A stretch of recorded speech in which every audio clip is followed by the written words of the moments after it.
Dwarfs, stout, bulky, short, drunk, hairy mountain dwellers with an interesting choice of clothing, or as we German call them, Bavarians. Jokes aside, even before Tolkien has written his famous Lord of the Rings, dwarfs were a staple of many fairy tales, from Snow White and the Seven Dwarfs to Dwarf Nose. Every German child, even centuries ago, would probably have known what a dwarf is. And of course, Nordic mythology is also filled with them. Naturally, dwarves have changed since then quite a bit, and today they are depicted as smaller but way more muscular and hairier than a normal human. Just like a silverback gorilla that has about 8 times the strength of a normal human, dwarves would be probably much stronger than their larger, leaner cousins. They are also rather robust and can shrug off injuries and illnesses that would incapacitate a normal human. This hardy nature makes them ideal for physical labor, such as mining, smithing, lumberjacking, or warfare.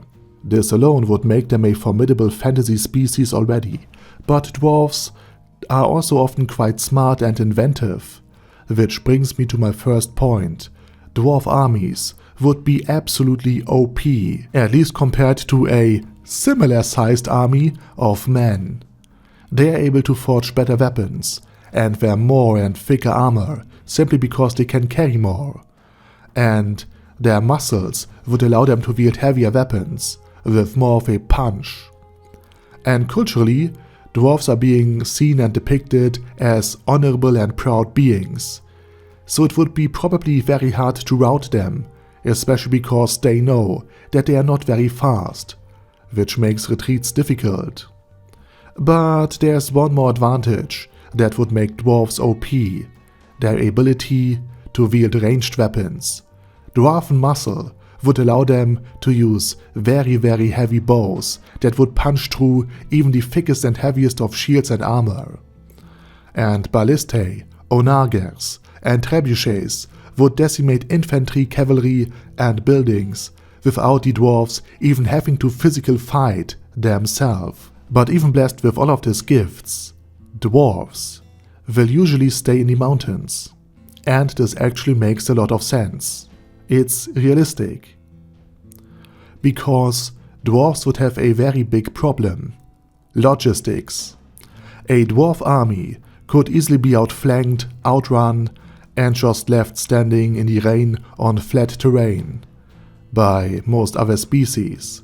Dwarves with their short but massive stature would have trouble riding, and more importantly, even finding any beast and mount that could carry a full-grown dwarf with his armor, weapons, and provisions over large distances without simply collapsing, which also would make any long supply routes nearly indefensible.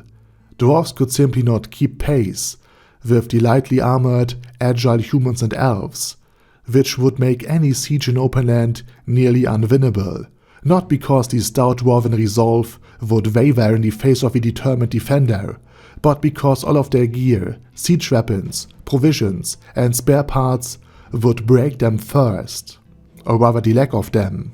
Therefore, any plain-dwelling dwarven civilization would find it difficult to survive in flat lands, while their relatives in the mountains would thrive with ease, simply because, while they can withstand the dangerous mountain climates, the soft humans with their constant shivering and freezing to death could simply not.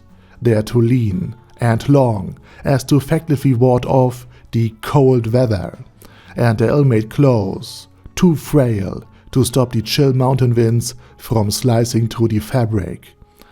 And mountain rivers would normally flow too fast and have too many waterfalls for even small ships to ascend upstream. This defensive advantage would also greatly predispose dwarves to trade. While it's hard to grow food in the mountains, gold and other noble metals, stones, coal, and high-quality wares would fetch quite a high price in any human market.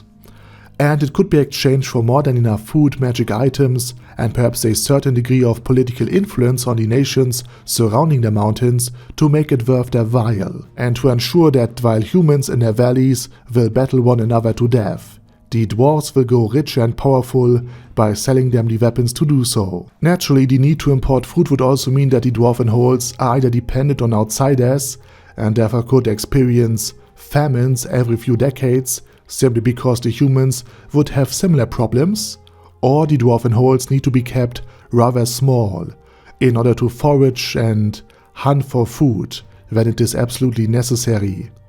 And given the size of the dwarves, their effective hunting and foraging range would also be rather limited. And this would be also a limit on numbers, which would also explain why dwarves have never expanded or developed further technologically. They simply lack the people that are generating demand for more advanced technology. And right here would also be a great potential for narrative tension.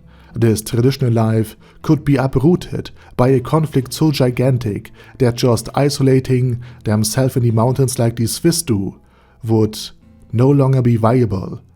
And now they have to ally themselves with other nations and put aside the differences. And of course it would also be very, very good for any fantasy universe to actually do something with their dwarves instead of just having them in the setting, because Tolkien also have them in the setting. And with that said, I hope I have given you some ideas on how realistic dwarves would actually work and why their depiction of mountain-dwelling craftsmen is fairly realistic. And now it's your turn. Please let me know your ideas, thoughts, and so on and so forth down in the comment section. And as always, I wish you a very pleasant day. Until next time.